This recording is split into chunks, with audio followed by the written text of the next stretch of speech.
YouTube, is Saiyan here, coming at you with a very special episode. I'm gonna review a deck that I've been working on for many years now. Today I'm bringing you a deck review of my Goku Super Saiyan 3 deck in Dragon Ball CCG. But before we jump into it, um, back to the regular scheduled things that we normally do, I'm gonna review a beer today. This is a limited edition Brewdog Zeitgeist beer. It's actually a black lager. Uh, you don't really see many of these go around nowadays. It's very similar to Guinness if you tried it before. Um, this won't be my first time trying this beer, but I'm definitely gonna open it for you guys just now, so you can have a look yourself. Oh, and by the way, Brewdog, if you ever feel like sponsoring me, then I'll be happy to do so. Got my trusty little Homer Simpson glass here as well. So let's see how this bad boy looks. As you can see, it's got a very dark color to it. Nice little froth on the top. It's very, the smell is very, very rich. You can really smell, you know, traces of cocoa. You can smell traces of some coffee beans as well. And when you try it, it's very caramel-like. So cheers. This is to my special video. Cheers, YouTube.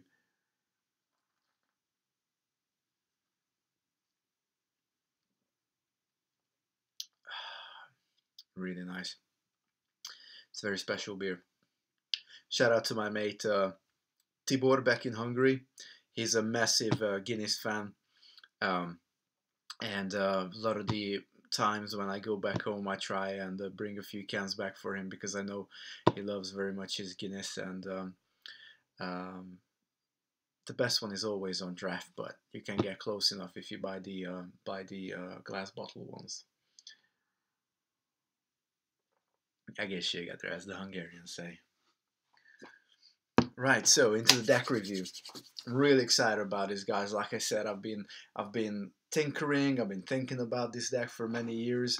My passion for this deck started back in 2012. If you scroll all the way back down, you will see one of my first videos was actually about opening a box of Destructive Fury, where I had my first copy of Super Saiyan 3 Goku. Now I actually have 4 copies of this bad boy. But it took me years and years of hunting to be able to get to this point. And as you will find in this deck profile, I actually don't even use all these available 3 slots to have an SSJ3 Goku in the deck. But without any further ado, I'm just going to break it down for you guys, and then I'm going to be very much in and out going through the deck profile, but as well giving you the technology of the deck, giving you the playstyle and what you might want to consider if you pick this deck up. So let's jump right into it. Suitable enough, I have used my Dragon Ball CCG playmat with Goku.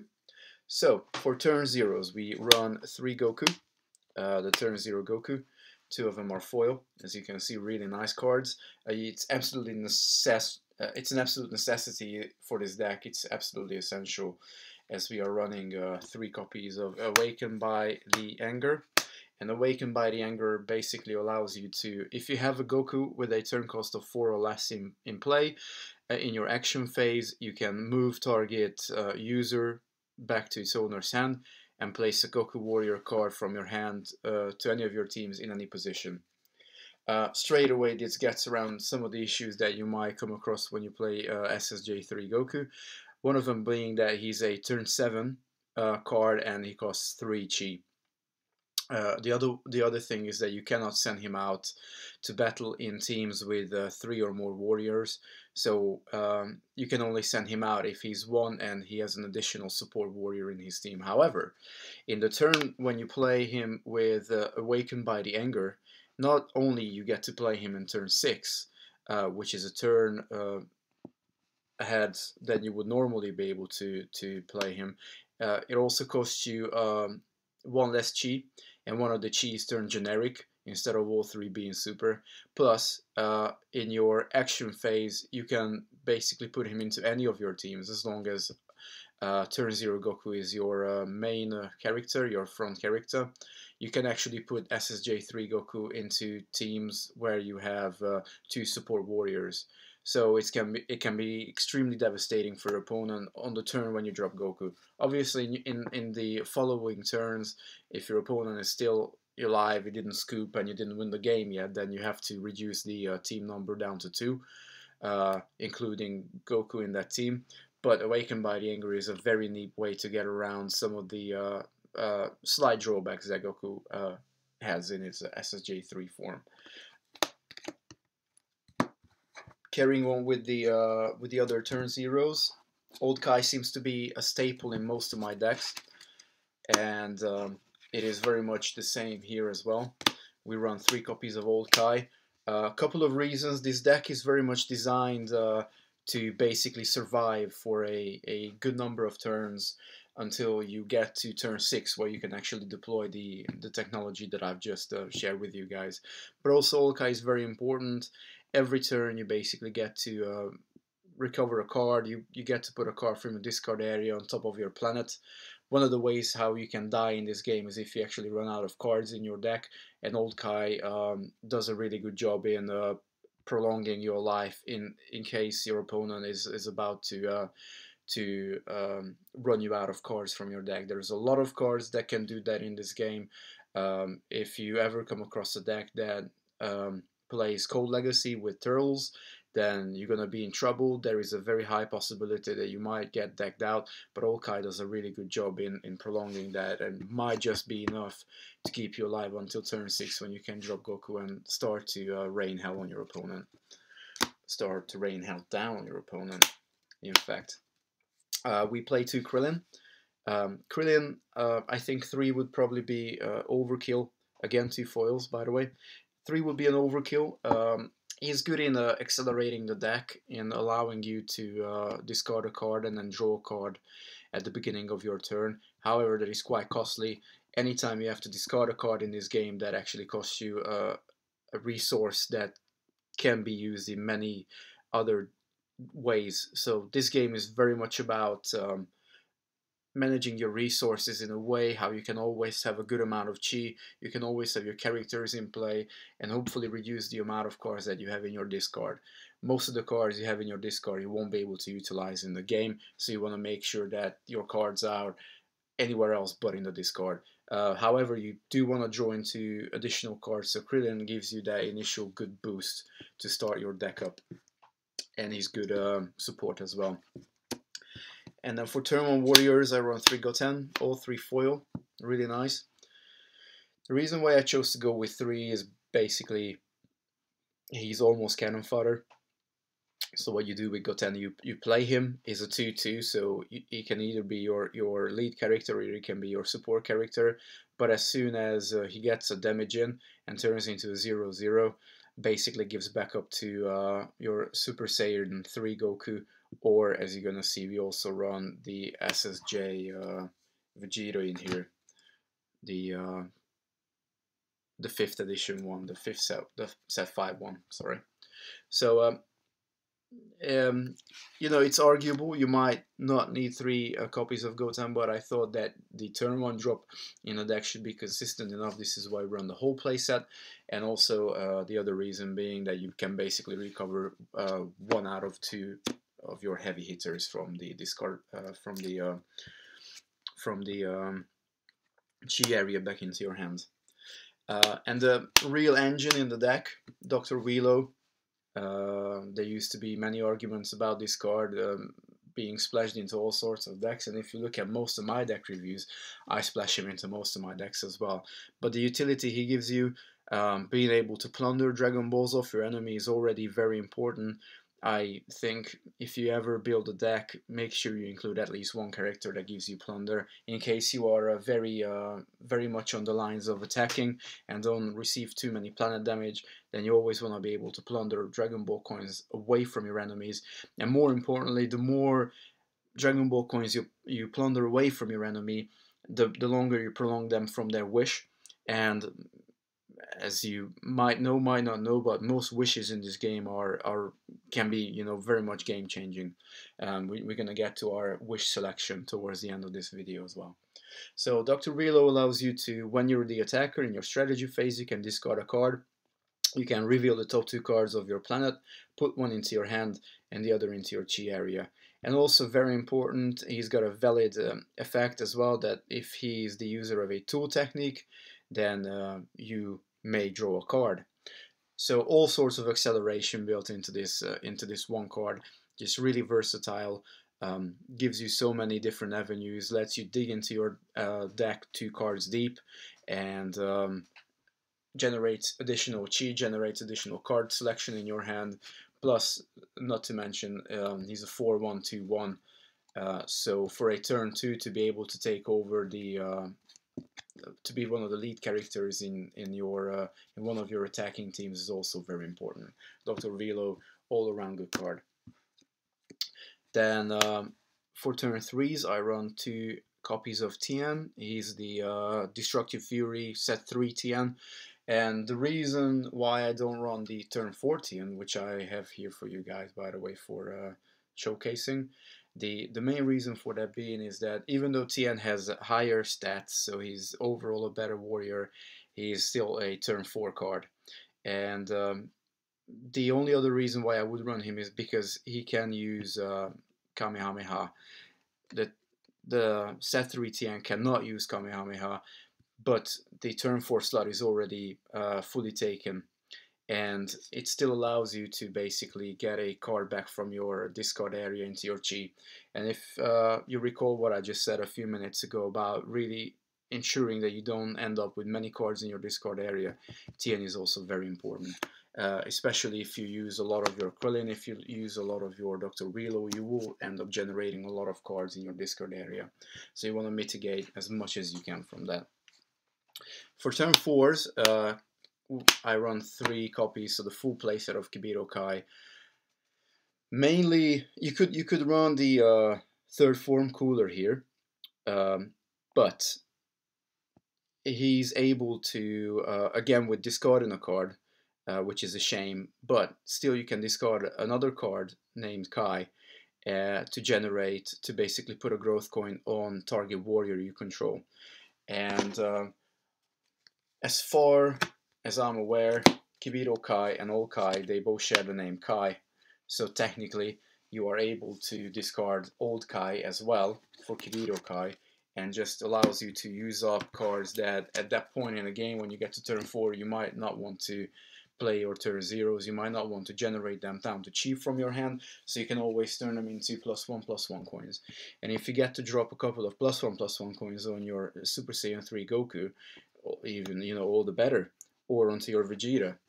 Plus, he's an absolutely brilliant support warrior. Not many warriors have a 4 support value, so really, really good in strengthening your teams. For turn 5, we're on to Super Saiyan Vegeta from set 5. So these are the turn 5 Vegetas. One of them is foil, the one here on the left-hand side.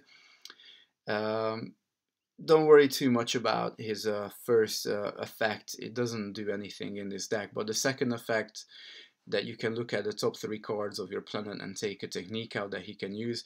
He can use all the techniques in this deck. There are no techniques that have specific restrictions to any other characters, so you can dig with him and get whatever technique cards you might need in that given point if you have them in the top 3 cards of your deck. Plus he's got super heal and toughness. He's a really good main character, so he's sort of your backup plan. If anything fails, you can always fuse into Gogeta or Vegeto with the turn 5 Super Saiyan Vegetas and the turn 0 Gokus. And actually at this point I'm going to jump into the fusion deck, show you off that in case of if you don't get to draw into your Super Saiyan 3 Goku, you can always fuse into Gogeta or Vegeto. Most of the time I would recommend to fuse into Gogeta. He is the most powerful warrior character card printed in this game.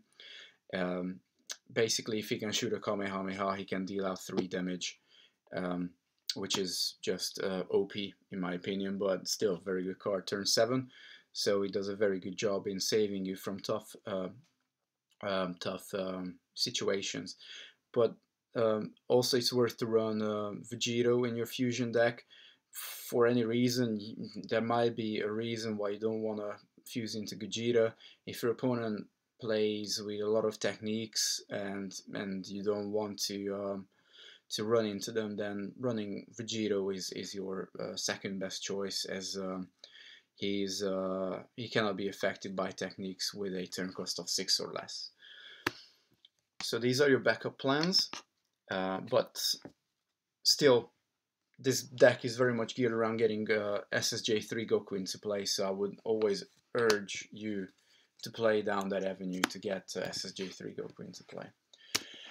Last but not least, for turn 6, we run 2 copies of 18, and I am super surprised that I've never seen 18 in any of the other deck decks back in the days when Gingerbeard or SSJ Future Gohan was delivering you content on this card game, because I think she's a very underrated card. The fact that Earth is the most defensive color in the game. You will find that, and 18 does an absolutely brilliant job in protecting SSJ3 Goku if it comes to it.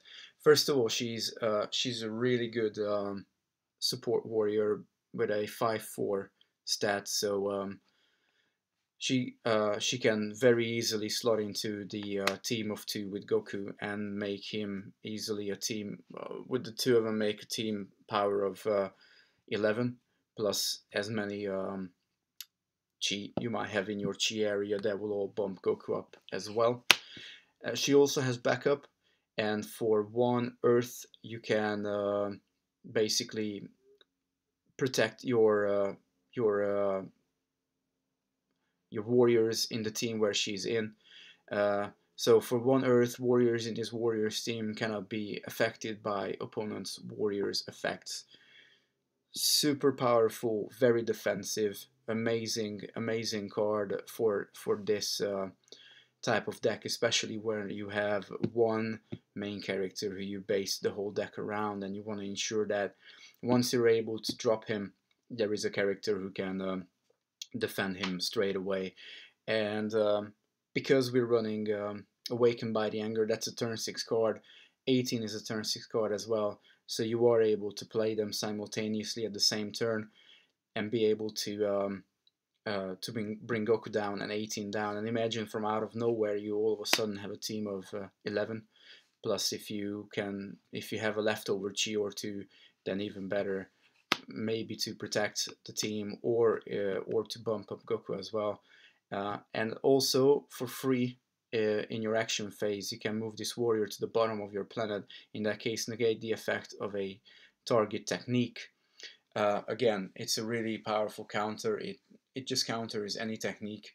It basically does the job of a roar, but built into a character. So you can do that for free. Obviously, you have to wait till turn 6, but it can be one of the most important things. If your Goku would get Kamehameha'd, or your Goku would get Super Kamehameha, or your Goku could get Dignity of the Conquered, all these nasty technique cards. You can just basically put 18 back at the bottom of your planet and basically protect your Goku, which is essentially what I said already you want to do in this deck. And last but not least, the 2 copies of SSJ3 Goku. I think running 3 would be too much. I understand you probably have to draw into him, but with the card selection that Krillin gives you, with the card selection that Dr. Willow gives you, it shouldn't be a very difficult problem to draw him in by turn 6 with an additional copy of Awakened by the Anger. He's super good. Absolutely amazing artwork. Turn 7 card ordinarily costs 3 chi, so very expensive to play in normal terms. He also has Super Heal and Thresh 1, As I already said before, he cannot be sent out to battle in a team with 3 or more warriors. So he can only be sent out in teams with himself and another supporting character, like 18 or maybe Kibito Kai. And also he gets plus X plus over X is the number of cards in your chi area. It doesn't look at specific chi symbols. It just how many cards you have in your chi area, he will get plus X plus O for that. So very, very, very powerful. All on its own 7-3, which in his time he was the most he was the strongest character with the main character attack points. 7-3, 6-2, even if damaged, he can put up a very, very powerful fight, and all his skills are, all his effects are valid, so he wouldn't use them if he gets damaged. But hopefully it doesn't get damaged. It is very much the job of this deck to look after making sure that Goku doesn't get damaged. And to get around that, obviously the techniques and most of the events are all geared around making sure that Goku is protected. So we start out with 1 Dignity of the Conqueror. 1 because this card is limited to 1 by the last rulings when the game was still alive. This card was limited to 1, and the reason for that being is that it's splashable. It costs 3 generic chi, so you can put it into any deck, and most people used to put it into any deck, and it allows you to remove target warrior from his team and move it to its owner's deployment area. Very powerful. Drop this in the action phase, and you can remove your opponent's lead warrior, and your opponent stuck with whatever stuck behind stack behind that lead warrior, and it will more often than not give you an outstanding victory, which will mean that the remainder of the guys will take well, the lead character will take 2 damage, and the supporting characters will all take 1 damage if you do an outstanding victory. So Dignity of the Conqueror is very much an OP card. And you have to have 1 copy to be able to defend your Goku. Then I run 2 Energy Shield. I think 3 probably would be overkill, but 2 does a really good job in protecting your Goku, or even protecting your Vegeta if it comes to that. Basically for 2 Super or Earth Chi, after turn cost, with turn cost 4 or higher obviously, all warriors in the user's team cannot be targeted by your opponent's effects. That basically means effects from warriors, effects from techniques, effects from events, effects from wishes. So it is your Jolly Joker basically in defending your cards. And also, more importantly, reduce all damage given to the user to 0 until end of turn. So it's just an overall really good card, very good defensive card. I think running 3 might be too much, it just takes up a lot of space. Don't forget that you can only have 15 techniques and event cards in the deck, 25 warriors, 15 techniques, so you have to be very careful on how you design your technique sections. And you have to have 3 copies of Awakened by the Anger. I've already showcased this card with the turn 0 Goku. You definitely need to draw into this card if you want to cheat out the SSJ3 Goku a turn earlier. But the reason why I run 3 is because you must have it by turn 6. But it's easier to use Awakened by the Anger to be in your chi area or even in your discard area if you must. So 3 copies of that and 2 copies of SSJ3 Goku. And then we run 3 copies of Kamehameha. Yes, it's a very expensive card to play, but you can play Kamehameha from turn 1. It's a turn 1 cost card for a super or an earth and 2 generic chi. Unfortunately, it's a beam technique, but we know from the anime that Kamehameha is a beam technique. But there are some androids and there are some other cards who might have resistance against beam techniques. However, if you play against decks that don't, it's an absolutely amazing card. It's got a requirement for Hermit style or super simple plus Saiyan. So this is what I said earlier about Vegeta being able to use Kamehameha as well. He's got super symbol and Saiyan. And he gives 1 damage to target warrior with turn cost less than or equal to the user's turn cost. So you can shoot somebody down with your turn 0 Goku or Krillin, with your turn 1 Gotenks, or with your turn 5 Vegeta, or your turn 7 Goku, or your fusion cards. And if the user is Goku, so he's got an expert section down here, if the user is Goku, then it gives an additional damage to the target. So a turn 0 Goku can immediately send an opposing warrior into the chi area with Kamehameha by costing you 3 chi, which is quite expensive, but you can still do it. And if you're up against a Zunama, if you're up against a Commander Red, Supreme Commander Red, or maybe a Piccolo Junior, you might want to use this straight away. Plus, as I said before, Gogeta's Dragon Ball ability effect is that if he's the user of a technique card during the action step, you may give 1 damage to target opposing warrior. So what you can do is, because he's got the subname Goku here, he will use the expert effect of Kamehameha. So we'll give 2 damage out to the warrior that you shoot Kamehameha with, and let's say there is a supporting warrior in that team with Gogeta, you can shoot that supporting warrior for another additional damage. So this card is good from the first turn all the way through to the second turn, getting powerful every single turn you play this game. Then moving on, we have 3 Katana Slice, which is an absolutely amazing restraint technique. And it being a tool, you can also utilize Dr. Relo's second effect, where he gets to draw you an additional card if he's the user of a tool technique.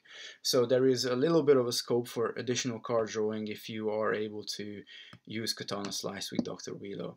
And every time you have a chance for that, make sure you use it. The more cards you got in your hand, the better chances you have to stay alive until turn 6 and get your SSJ3 Goku down to the battlefield. What Katana Slice does in your action or strategy phase, target warrior your opponent controls will get -2/-2, and it affects it negates the effect text and special abilities until the end of turn. So let's say if an SSJ3 Goku would get Katana Slice, he would lose Super Heal, he would lose Thrash 1, he would lose the ability, so he would be able to be sent out with 3 or more warriors. And he wouldn't be affected by the number of chi that you have in your chi area. So if Goku would get Katana Sliced, it would have some interesting effects on him. But normally, you play against the deck, you want to make sure that you basically take out your opponent's big warriors with Katana Slice.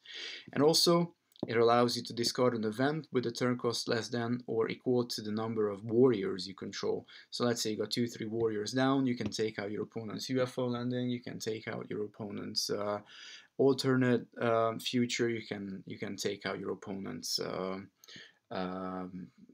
Fate Seal, for example. So it's a very versatile card. Again, it's very much about being able to do multiple things with one card that you have in your deck. So this is it for techniques. And to events, we only have 3. We run a copy of Z Warriors Gather. I appreciate that it's very difficult to get this card, but if you happen to have one and you are willing to sell it, I am more than happy to buy it off you or trade for it. Just let me know, leave me a comment below, and I'll be very happy to negotiate, because I'm always looking to expand my collection, and Z Warriors Gather being a quite difficult card to find. If you have a copy or a number of copies, then give me a shout if you're happy to part of it.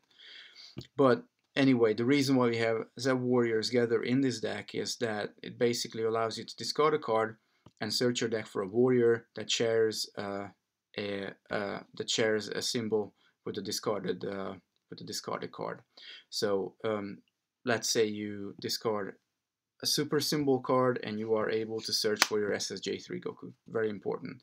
And also we run 2 copies of Alternate Future, which I need to do playtesting with this deck. I actually haven't done any playtesting with this form of the deck, but it seems to be the most streamlined edition that I come up with during the formation of this deck.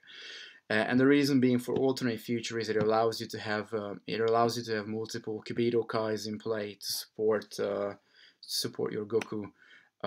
Or you can also have multiple copies of your Goku in play. And if you think about it, if you have 3 Chis, you got 2 Gokus down, you got 2 warriors that on their own have a main character power of 10. Makes him very, very, very powerful. However, if you decide not to run alternate future, I would recommend to run 2 copies of mystery pots, which allows you to draw 3 cards, and at the start of your charge step, just put a card from your hand to your chi on top of your planet. So you're not losing any cards. It gives you card advantage. It's only got a time limit of 1, and you could potentially even KO mystery pots out with your katana slice if you have 4 warriors in play, which is not it's not you know, that far away from this deck. You got a lot of low cost characters that you can play to be able to KO your mystery pots, and then you don't even have to put any cards back from your hand. And more importantly, it gives you very good card selection again. So you know, it might be worth to run mystery pots, it might be worth to run alternate future, but I would definitely recommend to run Zeb Warriors Gather if you can. If you can't, just run 3 copies of mystery pots. It's probably the easiest way around it. I will be playtesting with mystery pots versus alternate future to see which one works better. It might be that this card gets stuck in your hand for quite some time, and by the time you want to play it, it costs you too much. But what's nice about alternate future is that it generates you Earth and Willen chi as well. Not that you would need it, but it is very much splashable into any type of deck, as it costs you 2 generic chi. The only issue with mystery pots is that you can't drop it until turn 4. It's a turn 4 event, so it's quite costly in my opinion for you to be able to get there. But unfortunately, running UFO landing is not really an option in this deck. You haven't got enough cards with the same characteristics to be able to draw cards. You have a few Saiyans, but just not enough, and you can't use male or female, so you can't just rely on your Krillins and your Tians to get them in for you. Plus, don't forget it's only Krillin and the Gokus that have Hermit style. Potentially running the turn 4 TM would give you a little bit better access to running a more versatile Kamehameha, I suppose, because he's got Hermit style, so you can use Kamehamehas as well, and he's got backup.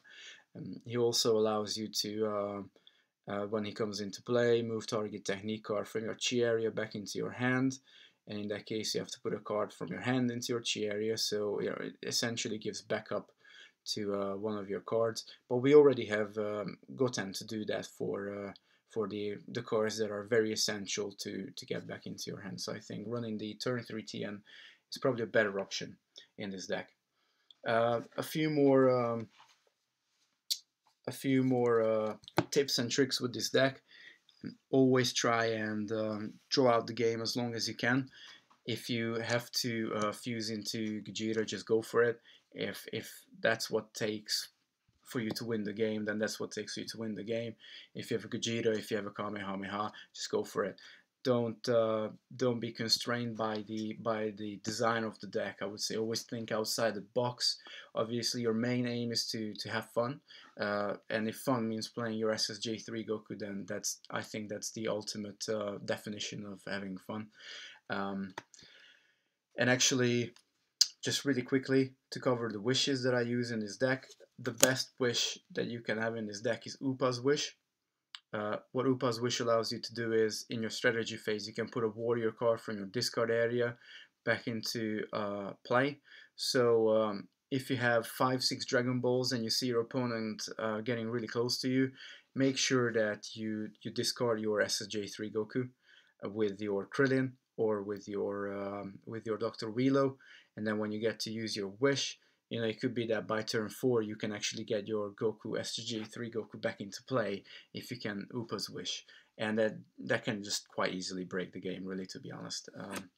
He's by far the best wish if it comes to decks where you're trying to churn out a very high turn cost card that you have in your deck. Then we got Revival of the Earth, one of the promo wishes. What Revival of the Earth does is just scoops up your whole discard pile, shuffles it back into your deck, and it allows you to draw 3 cards. Again, it's one of those things where you get to recycle your deck. If you're against a deck with Cold Legacy and Turtles, for example, make sure you Revival of the Earth and get all your cards back into your discard pile to make your opponent really work hard for their win, if they can win after that. And then last but not least, Emperor Pilaf's Wish is a very defensive wish. Allows you to discard 3 planet damage at random from your planet damage. In most of the decks, I would rather opt for regaining the power to give one of your characters Thresh 3. However, because you are trying to basically be defensive with this deck until you get to turn 6 as much as you can, you'll probably end up getting quite a few planet damage in. And if you get around collecting your Dragon Balls by turn 6, turn 7, I would encourage you to wish for Emperor Pilaf's Wish and just reduce the amount of planet damage that you have, because that might just win you the game. So all 3 wishes, very specific uses, very much dependent from your opponent's deck and how you play them. But you have to keep these in mind, because these are these little percentages that can really get you to win the game. So without any further ado, I hope you enjoyed this deck review of this deck that I've been thinking about for at least 2, maybe 3 years even, like actively. It was always my dream since I opened that first copy of SSJ3 Goku to one day be able to build this deck. And it went through a lot of transitions. One of the things where I'm really proud of how it came out right now is the fact that it's very streamlined. As you can see, most of the cards up until turn 5 have normally 3 copies in them in it, or most of them do, and all the techniques are streamlined. There were previous versions of this deck where I just had, 1 and 2 copies of all sorts of cards, and I wanted to cram too many things into this deck. So it's quite nice to have it sort of molded into where it is right now, and to be able to start and run some playtesting with it, see if Alternate Future works, see maybe Mystery Pot is a better choice, and try out in different sort of try it out in different game setups. My benchmark deck is still very much my mono unique Namekian tribe slash evil tribe deck, which just basically wins you the game on turn 4. If your opponent doesn't scoop, maybe turn 5, turn 6 you can get there. So I will be definitely benchmarking this deck against that deck. I had to take apart my old alien unique deck to be able to build this, but I can always put it back together, and this has been such an ongoing project. It's been going on for so long that I'm just really happy to be able to finally showcase it for you guys, and I hope that you appreciate it, and for you guys to actually play Dragon Ball CCG, make sure you give this a go if you can. I'm still very much available to play with you guys if you have an account on Trade Cards Online. I have this deck built on there as well, so we can always get into touch in private messaging and come up with time slots where we can play this game. Alternatively, if you're in the UK, again, just give me a shout and we can get together, play a few rounds. I am very much open to anything like that. I got 5 decks, well, 4 that are always constructed. I got my Ginyu Force deck that's not being changed. I got my Bojack's Gang deck that's not being changed. I got my mono unique deck that I just mentioned, the benchmark deck that's not being changed, and I got this SSJ3 Goku deck that's not really going to be changed, but I can also put together my alien unique deck as well. And I'm still working on some other decks as well. Hopefully I'll be able to bring you my Android build very soon. And I'm also thinking about a Piccolo-based control deck, which should be very spicy. Don't forget, there is still the budget option if you want to go down the route and building the Krillin deck, which I've posted a couple of years ago. That is still very strong. And of course, I've forgotten about my Giant Ape deck. Of course, I have my Giant Ape deck as well for you guys to have a look at. So I'm gonna link up a few videos around here. If you like my content, then make sure that you like, subscribe. I always try and reply to comments as well. So cheers, YouTube. This is to the SSJ3 Goku deck and keeping this game alive. Because where would we be without having fun? Peace out, YouTube. Bussy and signing out.